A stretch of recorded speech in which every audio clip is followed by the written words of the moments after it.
Hindi ko nakilala ang sarili ko. Sa bawat araw, unti-unti akong nawawala.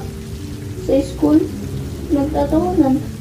Sa bahay, walang nakikinig.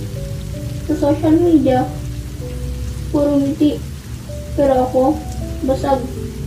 Minsan, iniisip ko, kung mawala ako, may mapapansin ba?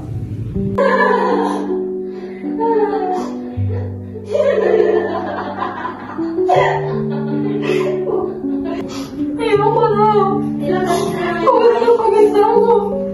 Hindi mo na alam yun sa naligtas. Kahit natin, pinabuti na lang pagkatao ko.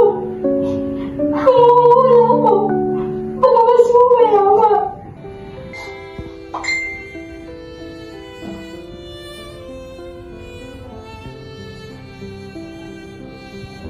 Kaya kung naririnig mo to, tandaan mo mahal ka namin.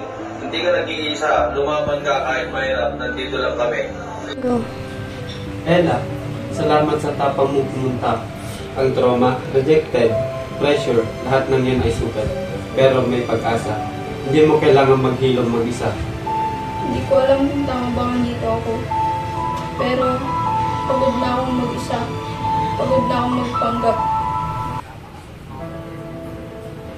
Bakit parang lahat masaya?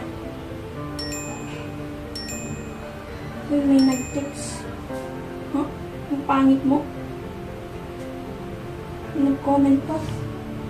Walang kwento tong post mo. Hindi ko na alam kung sino pa ako.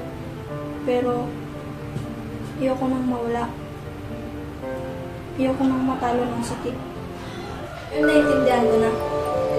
Hindi ako sirang tao. Ako ay sugatan. Pero may kakayahang maghilom.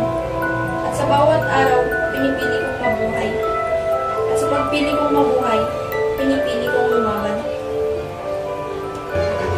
Sa likod ng bawat ngiti, may kwento ng tapang.